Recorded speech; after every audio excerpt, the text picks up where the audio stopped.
지난 시간에 살펴봤던 고린도후서 11장 전반부의 내용을 통해서 바울 사도가 이 고린도 교회 내에 침투하였던 거짓 사도들에 맞서서 자신의 사도직을 강력하게 변호하는 말씀을 우리가 봤습니다.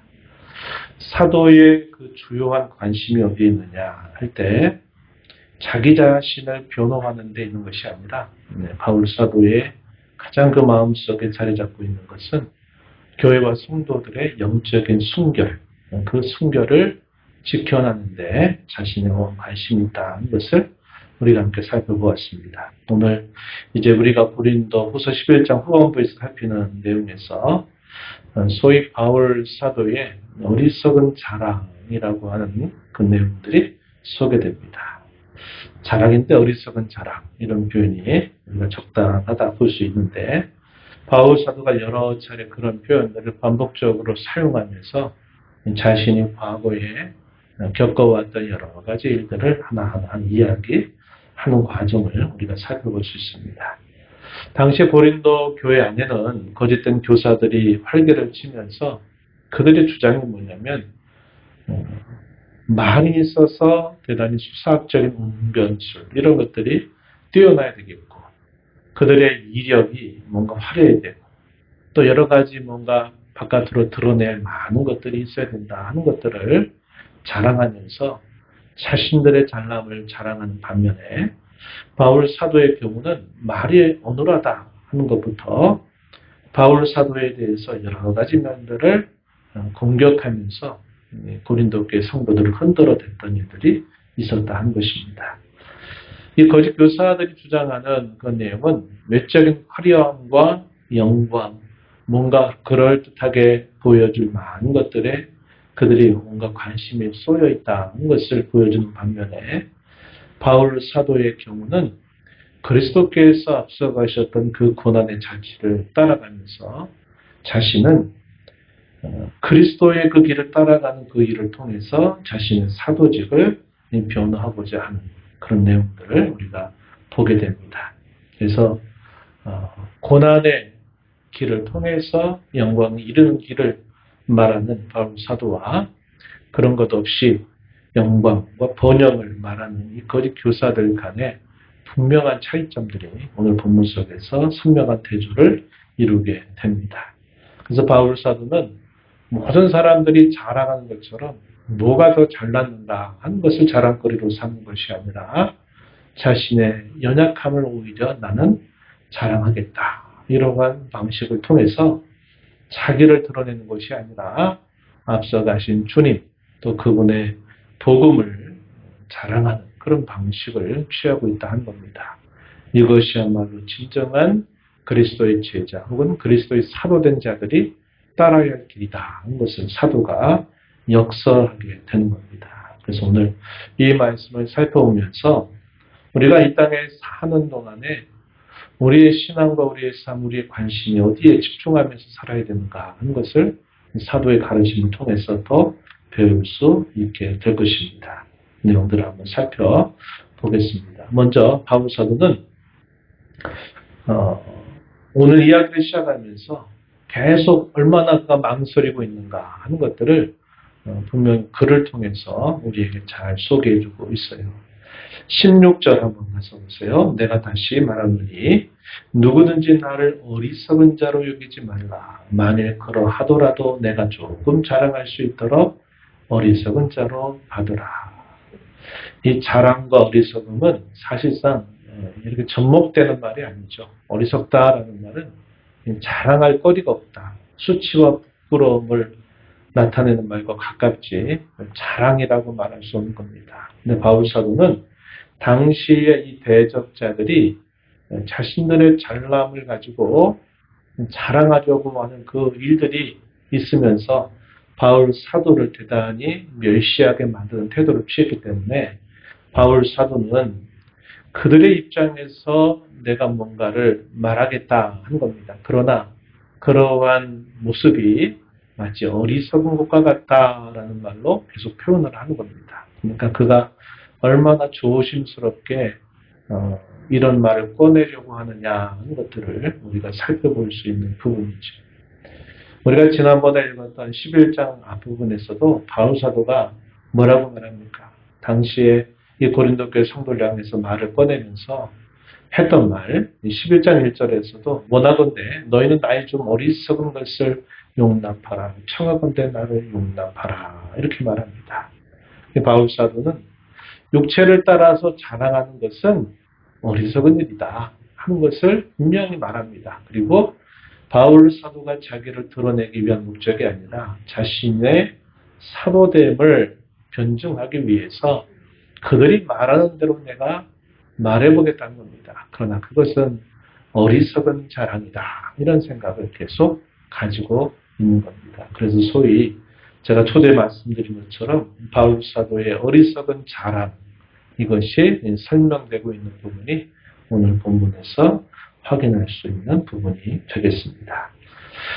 본문으로 다시 돌아와서 17절에서도 내가 말하는 것은 주를 따르는 말이 아니요 오직 어리석은 자와 같이 기땀 없이 자랑하노라.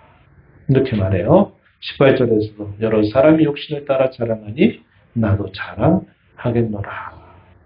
그래서 부득이하게 어쩔 수 없이 자기는 전혀 그러고 싶지 않은데 어쩔 수 없이 이런 말을 꺼내야만 되는 그런 상황을 먼저 성도들에게 말한 다음에 자신이 과거에 어떠한 걸음을 걸어왔는가 하는 것들을 소개하기 시작한 겁니다. 그가 이렇게 하는 그 이유가 어디에 있을까요? 그것은 당시에 이 거짓된 교사들의 운변술, 그들의 화려함에 고린도 교회 성도들이 흔들리고 있는 그런 상황이 있었다는 거죠. 그래서 바울 사도가 또다시 안타까운 마음으로 그들에게 책망하는 말을 건넸어요. 19절에 보면 너희는 어리석은 자로서 지혜로운 자로서 어리석은 자들을 기쁘게 용납하는구나. 누가 너희를 종으로 삼거나 잡아먹거나 빼앗거나 스스로 높이거나 뺨을 칠지라도 너희가 용납하는도다. 이렇게 말합니다.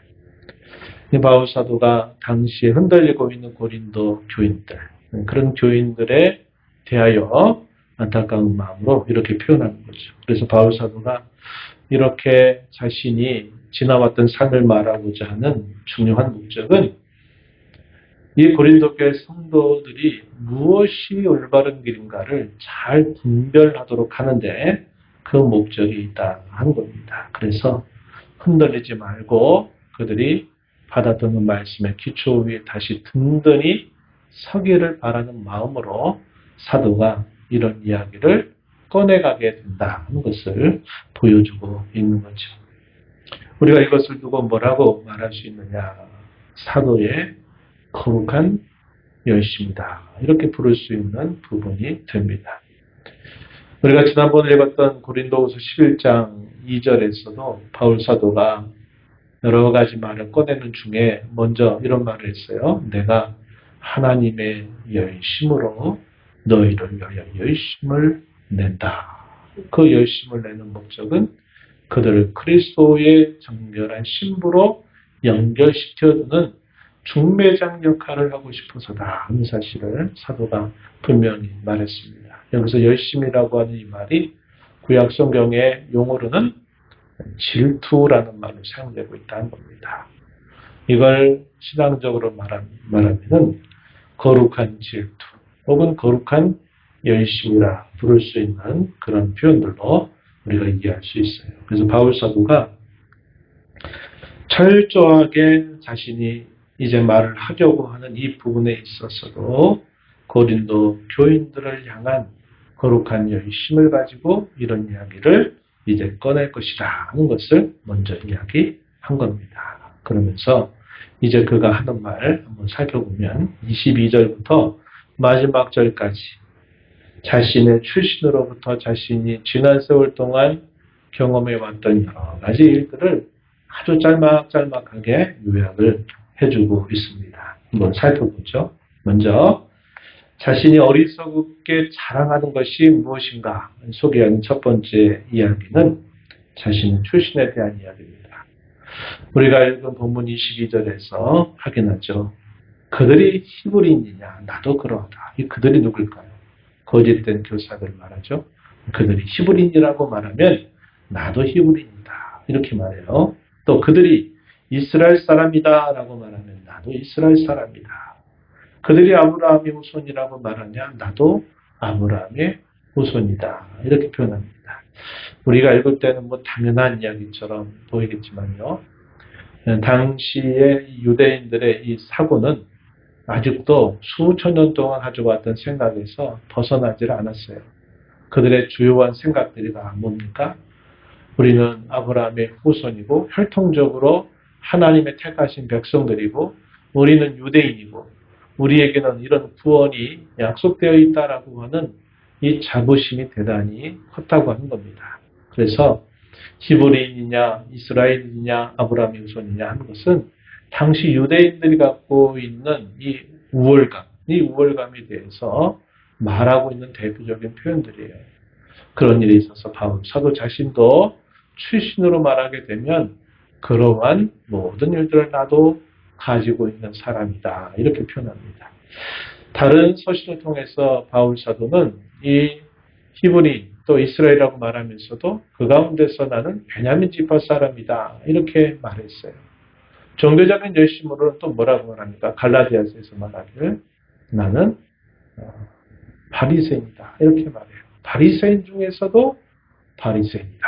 이렇게 말하기도 합니다. 역시 그렇게 말하는 데 있어서도 바울 사도가 자랑 삼아서 하기 위한 목적은 아니었다는 것이죠. 그리고 그가 지난날 동안 그리스도의 일꾼이 되어서 그가 살아온 삶의 이야기를 이제 끄집어냅니다. 23절 가서 보면 그들이 그리스도의 일꾼이냐 정신없는 말을 하거니와 나는 더욱 그리스도의 일꾼이다. 이렇게 말합니다.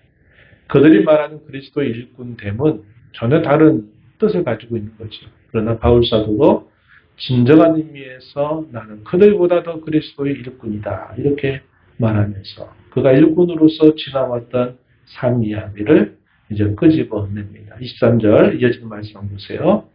수고를 넘치도록 하고 옥에 갇히기도 더 많이 하고 매도 수 없이 맞고 여러 번 죽을 뻔하였다. 이렇게 표현합니다. 그가 그리스도의 진정한 일꾼으로서 살아온 삶은 넘치는 수고를 해왔다는 것을 말하고 또 그는 그 일로 인해서 감옥에 갇히기도 했다. 이렇게 표현했습니다. 매를 맞는데 죽을 뻔하게 매를 맞아요. 40대에서 한 번 하나를 뺀 매다. 이렇게 말합니다. 당시 이 매를 태형을 해서 때릴 때 40번 때린다는 것은 살이 찌른다게 살이 탁탁탁 박히듯이 때리는 그런 매를 맞는 겁니다. 그래서 40에서 하나를 뺀다는 것은 죽기 전까지 무자비하게 때린다. 그런 의미를 보여주고 있는 겁니다. 그렇게 죽을 만큼 맞은 적도 여러 번 맞았다. 죽을 고비 또한 많이 그는 넘겼다는 사실을 또 말했습니다. 여러 번 죽을 뻔하였다. 이렇게 말해요.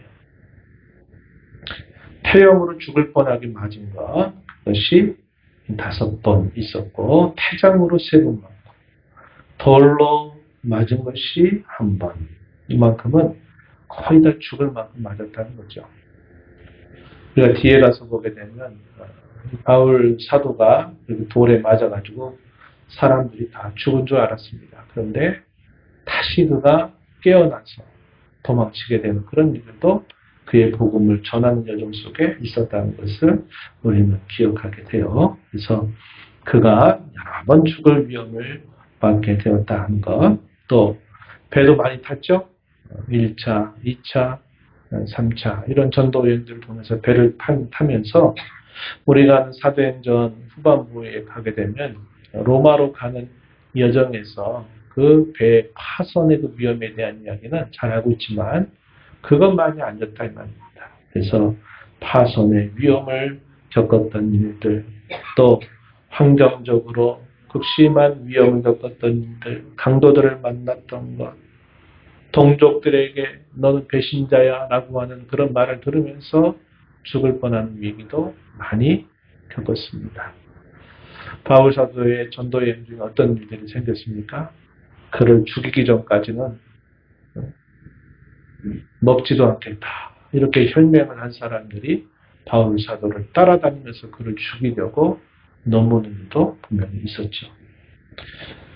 이방인들에게도 적지 않은 고난과 박해를 당합니다. 처음에는 유대인들에게 너는 변절자야, 너는 배교자야 라고 하면서 죽을 위험을 당하고, 또 이방인들에게는 자신들이 알지 못하는 이상한 신을 가르치고 그들의 풍속을 깨뜨리고 그들의 먹고 사는 삶의 근간을 완전히 없애버린다 하는 명목하에서 또 죽을 위험에 처하게 될 때도 많이 있었죠. 시내의 위험, 광야의 위험, 바다의 위험, 또 거짓 형제들의 위험도 겪었다. 이 신명기에서 이렇게 말합니다. 자지 못한 적도 수없이 셀 수 없었고 굶주림에 또 고파할 때도 많이 있었다는 겁니다. 춥기도 하고 헐벗은 그런 때도 많이 있었다고 이야기하죠. 그래서 22절부터 27절의 이런 내용에서는 그가 그동안 오랜 세월 동안 겪어왔던 그 일들을 아주 간단하고 짧게 자신이 그리스도 일꾼으로서 겪어왔던 수많은 죽음의 위험들, 고난의 그런 많은 시련들, 그런 것들을 사도가 짤막하게 다 요약을 하고 있습니다.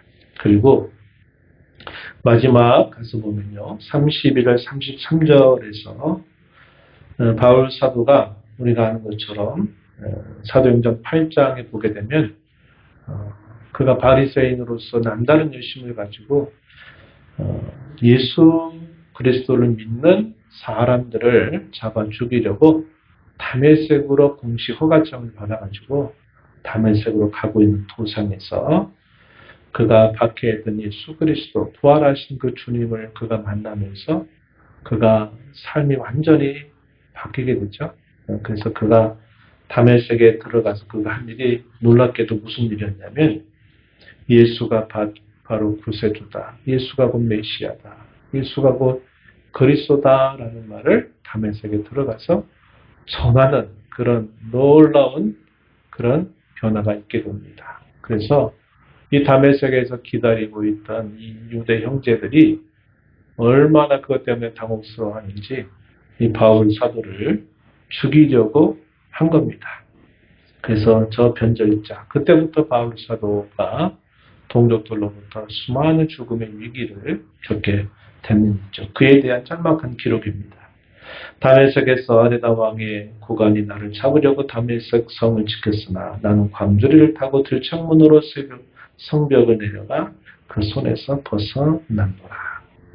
그가 변화된 그리스도인이 되고 나서 처음 겪었던 죽음의 위기 상황을 여기 짤막하게 요약해 주는데 이 내용은 사도행전 9장에 기록됩니다. 사도행전 9장 23절로부터 25절의 내용에서 다메섹으로 갔을 때 예수가 그리스도라고 하는 이런 말들을 그들에게 전하게 되면서 이 유대인들이 사울을 죽이기로 공모하게 됩니다.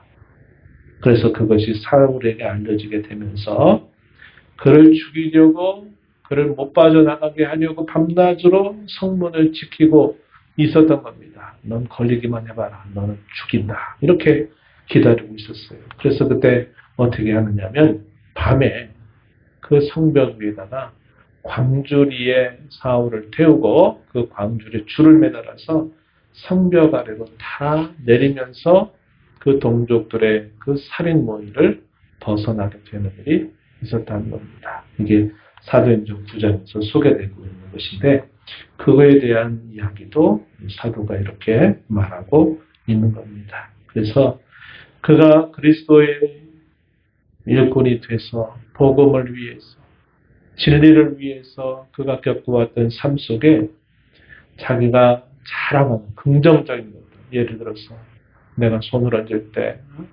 죽었던 사람이 다시 일어났고 뱀이 나를 물었는데 난 죽지도 않았고 이런 이야기들도 하면 좀 자랑거리가 될 만하잖아요. 그런데 바울 사도는 그런 이야기는 하나도 하지 않습니다. 그가 당했던 고난, 죽음의 위기, 죽을 뻔했던 그 많은 시련과 박해를 그런 것들을 나열하는 그런 모습을 우리가 살펴보게 돼요.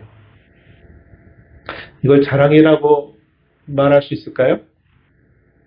우리가 이제 믿음을 갖고 신앙생활을 하다 보니까 이런 것이 나중에 피할 수 없는 영광으로 바뀌게 되리라 하는 그런 우리의 기대와 확신이 있기 때문에 우리가 그것을 자랑스러워할 만하다 하는 이해가 되지만 사실 이 당시에 이런 것들이 무슨 자랑거리가 되겠습니까? 예수 믿고 따랐다가 죽을 뻔하고 계속 그런 많은 시련과 박해를 지내온 시간들이 이런 것들이 계속 있었다고 말하면 이게 무슨 자랑거리가 되겠습니까?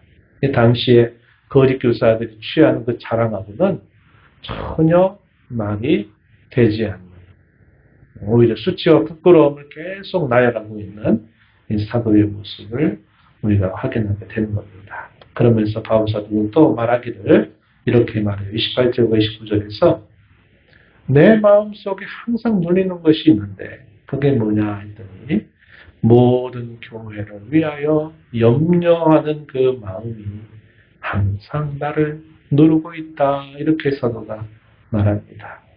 29절에서는 약한 자를 위해서 나도 약해지기도 했고 때로 실족한 자가 있다 할 때는 자신의 마음에 깊은 애타하는 그런 마음들도 있었다 하는 사실을 사도가 표현하고 있는 겁니다. 이것이 사도가 늘 갖고 있는 그 마음에 있는 것이다 하는 사실을 이 편지를 통해서 밝히고 있는 것이죠. 그러면서 사도가 결론적으로 뭐라고 말하느냐. 내가 부득불 자랑한다면 나는 약한 것을 자랑할 것이다. 이렇게 표현했습니다. 30절 말씀, 유명한 말씀이죠. 내가 부득불 자랑할진대 내가 약한 것을 자랑하리라. 이렇게 말합니다. 우리가 다음에 또 12장에 가서 보면 또 한번 보게 될 텐데요. 12장 9절로 한번 가서 보세요. 12장 9절 한번 우리 같이 소리내서 읽어보겠습니다. 12장 9절 함께 읽어봅니다. 9절 10절 이어서 읽어볼게요. 나에게 이르시기를 내 은혜가 내게 족하도다. 이는 내 능력이 약한 데서 온전하여 짐이라 하신지라. 그러므로 도리어 크게 기뻐함으로 나의 여러 약한 것들에 대하여 자랑하리니 이는 그리스도의 능력이 내게 머물게 하려 합니다. 그러므로 내가 그리스도를 위하여 약한 것들과 능력과 궁핍과 박해와 근고를 기뻐하느니 이는 내가 약할 그때에 강함이라. 아멘. 예. 바로 이런 맥락입니다. 바울 사도가 자신이 이 약한 것을 자랑하는 그 이유가 뭐냐. 약할 때 자신은 진정으로 강해진다는 것을 그가 알기 때문이다. 그럽니다.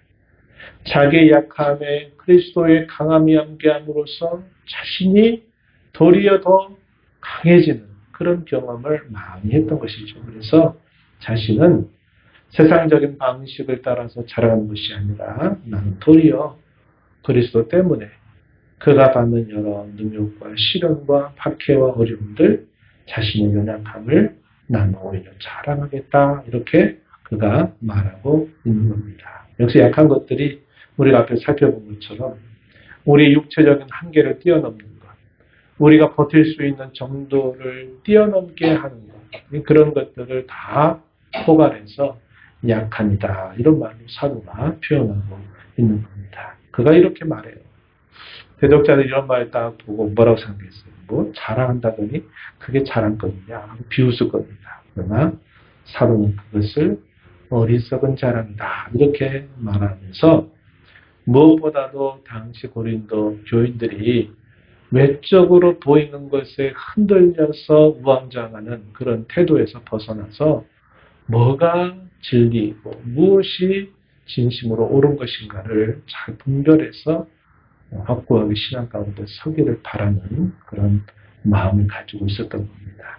그가 이렇게 여러 가지 많은 이야기를 짤막하게 표현하고 나서는 그거 뭐라고 말하냐면 이렇게 말했어요. 31절입니다.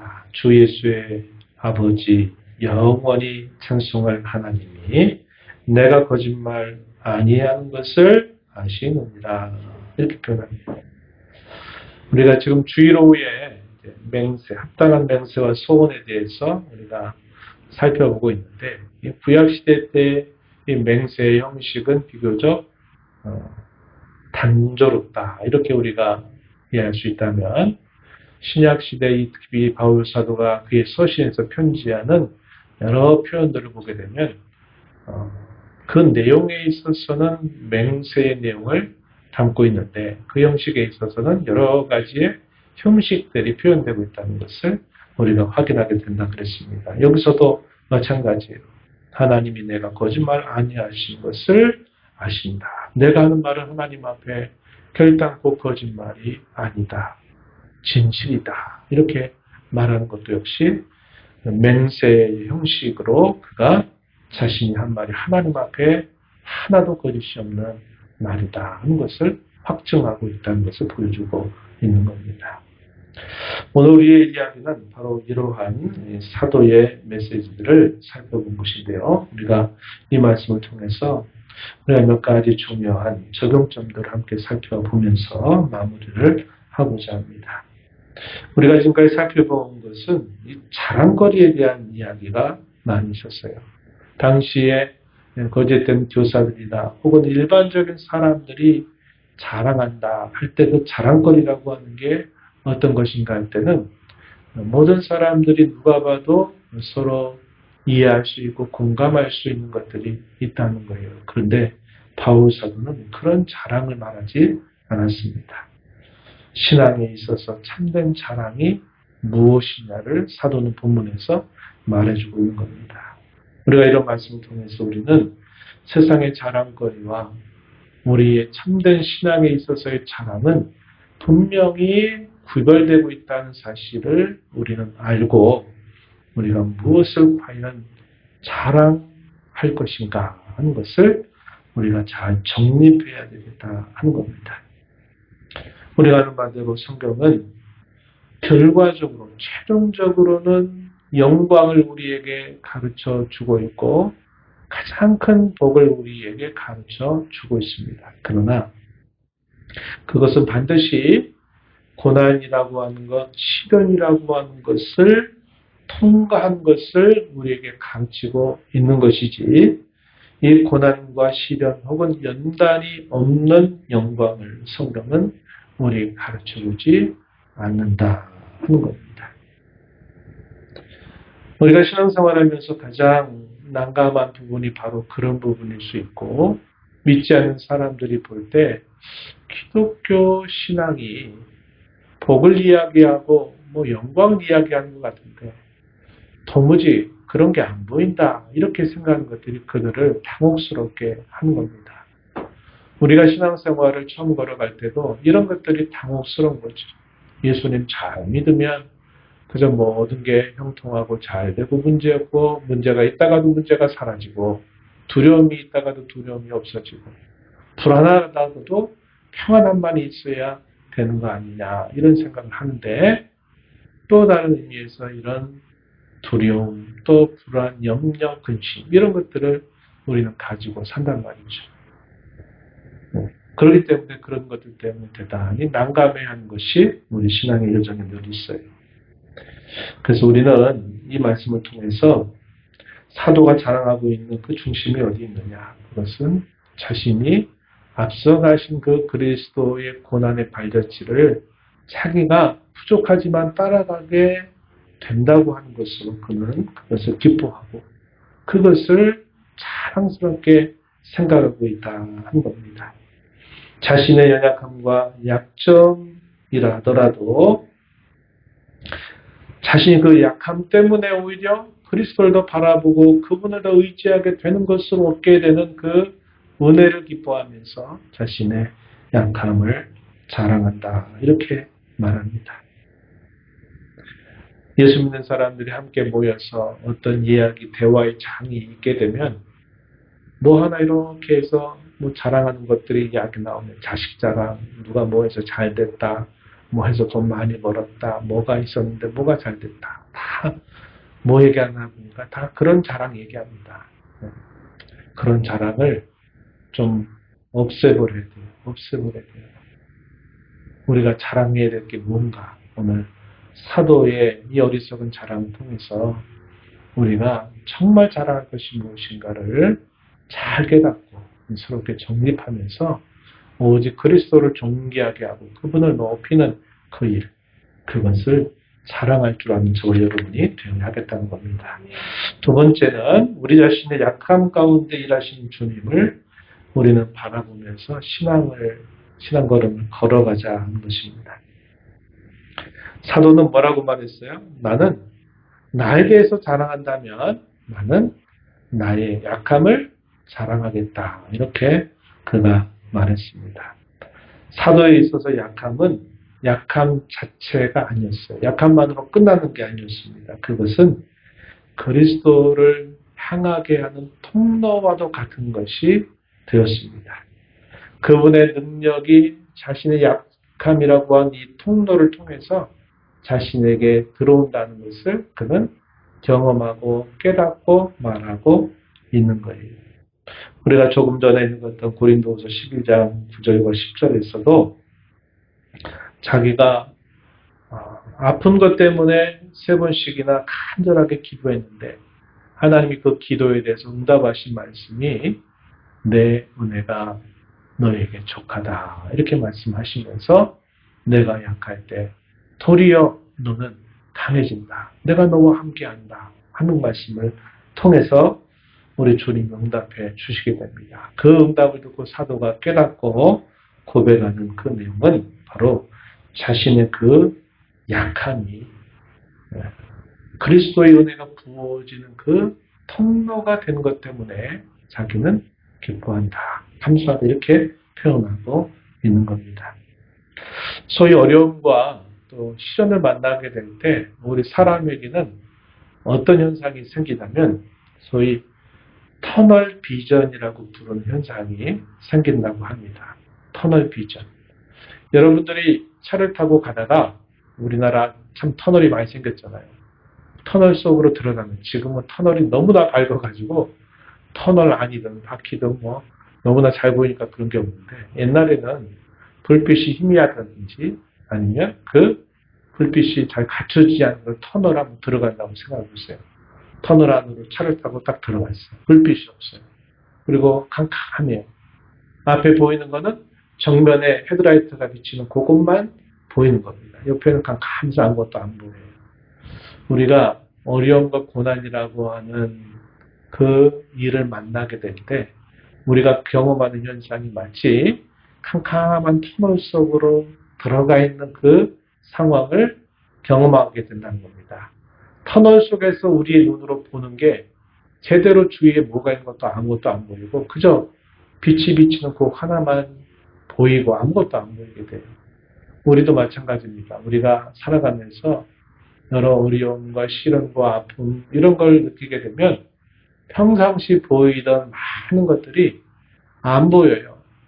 그리고 뭐만 보이느냐? 내가 아픈 거, 내가 괴로운 거, 내가 힘든 거 여러 가지 부정적이고 안타까운 것들만 계속 막 그것만 보인다 이 말이에요. 이걸 터널 비전이라고 그래요. 우리가 연약하기 때문에 어쩔 수 없는 그런 일들은 누구에게든지 다가올 겁니다. 그래서 우리의 시야가 좁아질 수 있고 좁아지게 돼 있어요. 그래도 우리는 그런 좁아지는 상황들 속에서도 우리는 뭘 생각하게 될까요? 그리스도에게 더 다가가는 은혜의 통로가 되리라 하는 그런 신뢰와 확신을 우리는 가져야 합니다. 그래서 약함과 관계된 것들, 부족함을 포함해서 많은 우리의 어려움과 고난과 역경이라고 하는 것은 그 자체로서는 우리에게 시야를 좁게 만드는 일들이 되긴 하지만 그러나 우리가 분명히 바라고 깨달을 것은 뭐냐면 그것이 바로 그리스도의 은혜가 주어지는 통로가 된다 이런 생각을 우리가 갖고 그 어려움의 시간들을 이겨나갈 수 있어야 되겠다 하는 겁니다.